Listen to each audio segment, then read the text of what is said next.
It's so cold.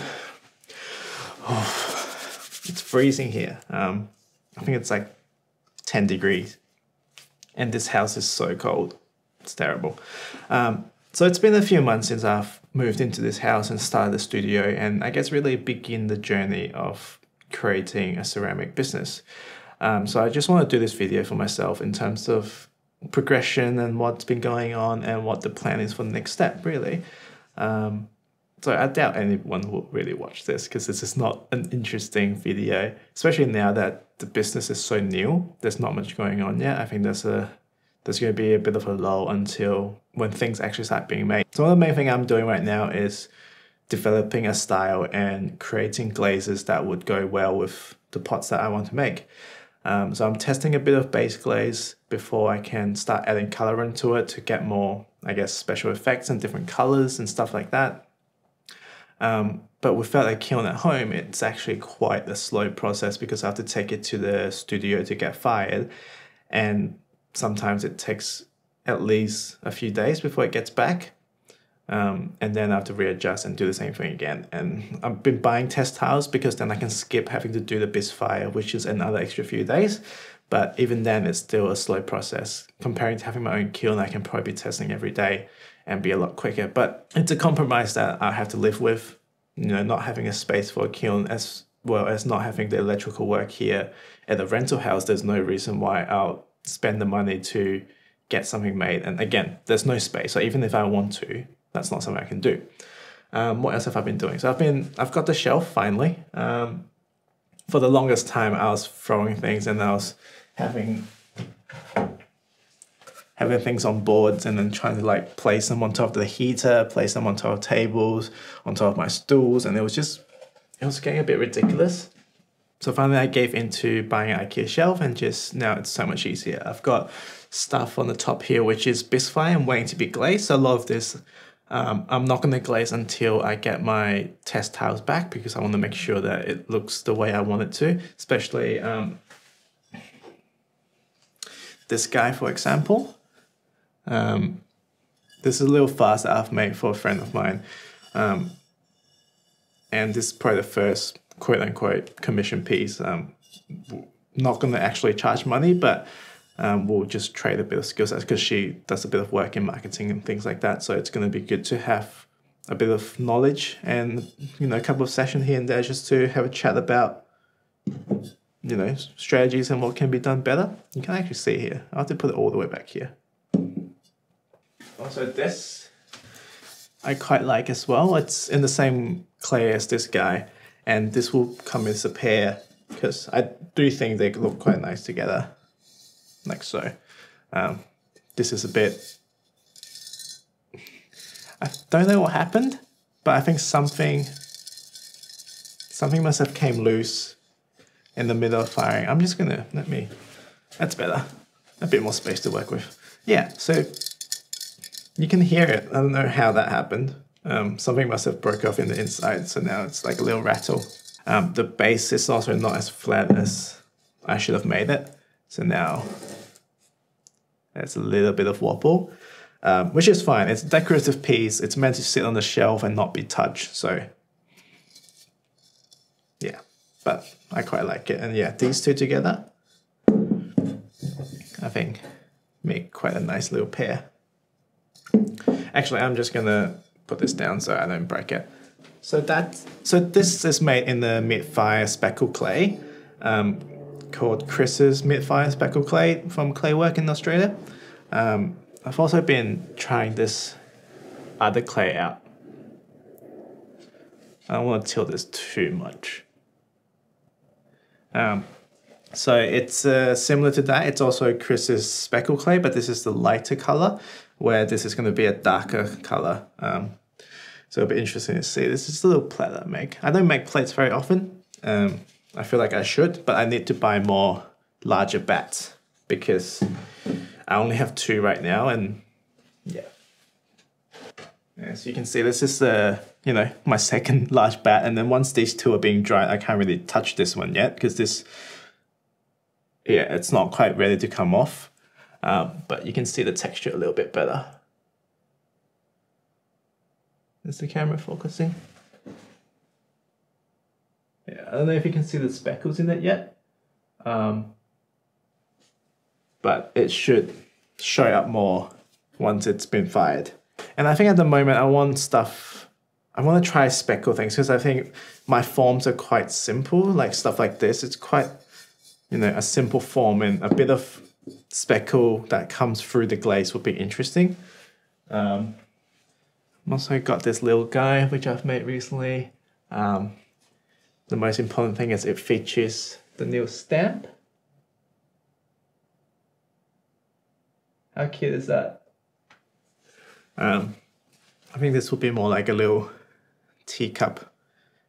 I think it's too small for food, but this is very like, I guess, more like a traditional Chinese teacup in terms of that shape, and that's definitely where the inspiration comes from.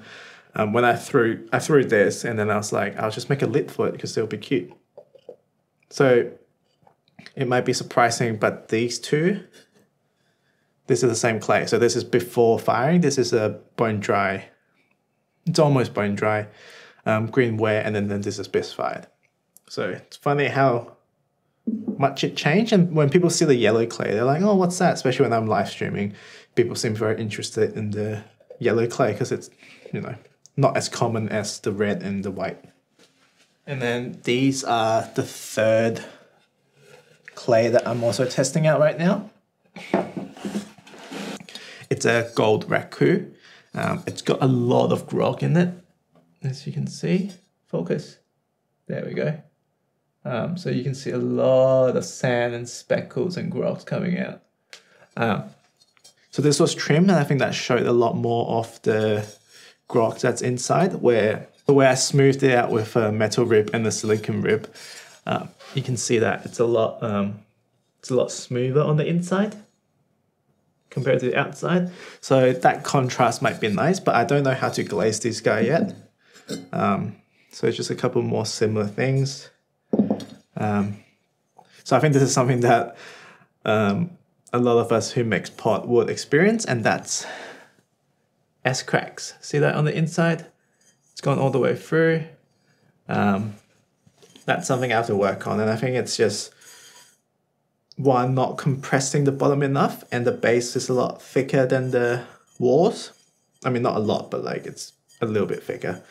And also not drying it slow enough, but I'm still gonna fire this just as a test piece. Once I get the glaze sorted out, this can be a glaze testing, so if it fails, it's not the end of the world. So you can see where I've trimmed, and you can see the sand or the grog, and then where I haven't trimmed on top, and that's like a lot smoother.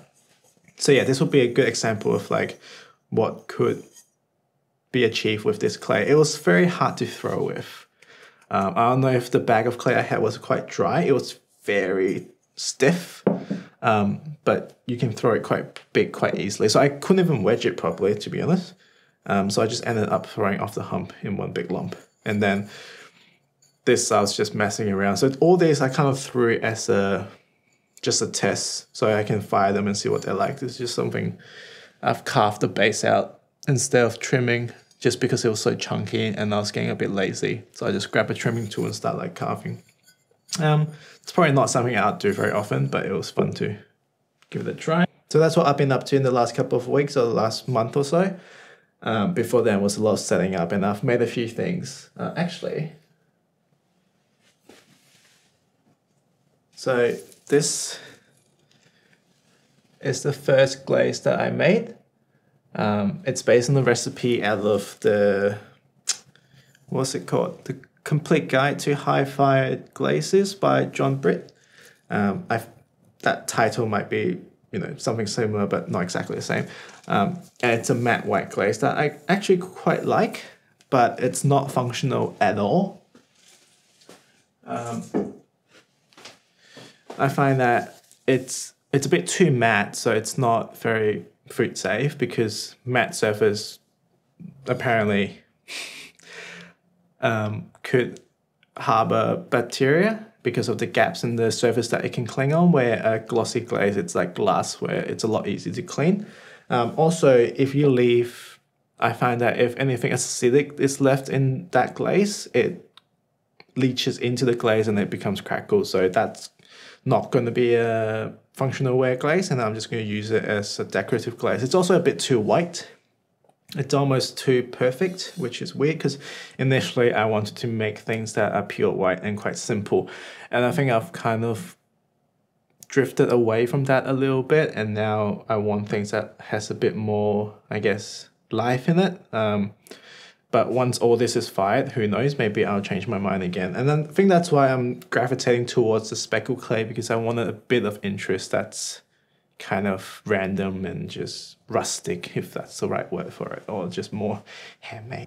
I don't know what the right word for it is, but I always describe it as having a little bit more life. And I do the same thing with photography. It's like when the shot's too boring, it feels lifeless, and I want to like mess things up just to make it look more interesting. And yeah, actually that's a pretty good analogy. Tiny little, again, lost the test bowl, so I'm just testing a lot of clays. I think a lot of these won't, I mean, this I'll probably keep. These two are going to a better home, and these guys will, I don't know what will happen. Like, this I'll happily keep. Like, this is a perfect size bowl for, you know, little noodles and stuff like that. Yeah, so that's what I've been doing, and I guess let's talk about next step. So next step is to get my base glaze sorted out. So I'm testing a cone 6 glaze. So these are mid-fire clays. So I'm making a mid-fire, I guess cone 5/6 glaze for them. It's going to be clear for now, and then I might do a bit of testing in terms of adding colorants, but these two are definitely going to be kept as a semi-gloss clear glaze because that's what I initially wanted with them. I want to stick to it. And I think these guys will also be that. Just because by the time I get the colorants and start testing all that stuff, I might as well throw a new batch. Like, there's no point for these to sit here for the next 4 weeks just while I wait for the glaze to be completely done. Like, that's not going to happen. And if I need more stuff, I'll just throw more stuff. There's no reason why to be too precious about this. Like, these things are all disposable. In terms of like in the testing process, like, I'll make use of them. I'll give them to people who would like them, trying to not get too attached, even though these two I really like. And they're a bit special just because they're something different. And the fact that knowing someone's going to have them in their house and display them and use them kind of makes it different. So, I mean, that's kind of why we make shit, don't we? I mean, that's kind of why we make stuff anyway. Yeah, so mixing glaze, and it's 4 months until the timeline of being able to sell. So I think once I've got the glaze sorted out and have the base, and I think I'll do 2 base, one for mid-fire and one for cone 10. From there, I'll do the colorant and figure out what the colors is. I kind of have a color palette in mind, and I think that's another step, is to put a mood board together in terms of what sort of look and what sort of color I want to develop. So I'm trying to approach this the same way I approach photography. I'll put a brief together, have some inspiration, have some images of color palettes that I want to achieve and things like that. So once I have that in the next, I would say 2 months, I'll at least have a couple of different glazes sorted out. And then I also work on building a set that goes well together. So like tableware set. So we'll have like plates and bowls and cups and stuff that looks good together. And that will probably take another 2 months. And by then, hopefully, I can start selling them. And it's not a rush. Like, I'm not trying to sell as quick as I can because I know there's still a lot of development to do. But the point is setting myself a timeline so I have, I guess, a goal to aim towards instead of just kind of procrastinating. And, you know, I think 4 months is reasonable considering the work that's already gone into it. It's just trying to get the finishing touch and, you know, but by then, hopefully there'll be a lot more to show. And I think I'll do this sort of updates once a month. I think for now, once a month is a good time. Later on, when things are moving faster, I can do them a lot more frequently. And it's kind of good to just talk out loud in terms of the process. Especially now in lockdown, you don't get to socialize very often. And maybe in the future, this can, once there's a bigger audience, this sort of videos can just be a live stream instead of a video, because then I can interact with people as well, and people can ask for different updates, and you know, it might be something fun to do. So I've actually been doing a lot of, not a lot, but regular live streams of throwing on Reddit. They're doing this kind of, they have this, what do they call it? The public access network or something, and you can, anyone can stream from their phone, and you get 45 minutes, and you kind of get, if you get awards like gold and platinum and all this Reddit stuff, if you know about it, it extends your time a little bit. But it's kind of nice to interact with people while I'm doing that. Although I find that if I'm throwing while I'm live streaming, I do a much worse job. Like nothing is centered, everything's wobbly. I think the pressure of having an audience, and sometimes it's a big audience. Usually it's a, you know, a couple of hundred people consistently, and there are points where there's like 5,000-6,000 people, and it gets really messy because there's a lot of people who aren't watching it for the ceramics, and they kind of just like got into it because other streaming stopped, and trying to like ignore all the stupid comments and go through all the questions and stuff. It's a bit tricky, but overall it's a really fun experience to do. It's a marketing thing too. Like I've gained a lot more subscribers on YouTube as well as Instagram from doing the live streams. People often want to be kept up to date with the process, and that's a really fun thing to do. So it's a mix of marketing and just, it's mostly marketing, but it's also fun. Yeah. So today, I think it's the end of July 2020. Yeah, I'll do the next one. Maybe the end of month or the start of a month would be a good time to do these things. So maybe the next one will be the 1st of August or somewhere around there. And I won't edit them too much. It'll just be mostly me rambling though, so I can look back at it in the future and just laugh at myself. So yeah, see you next month.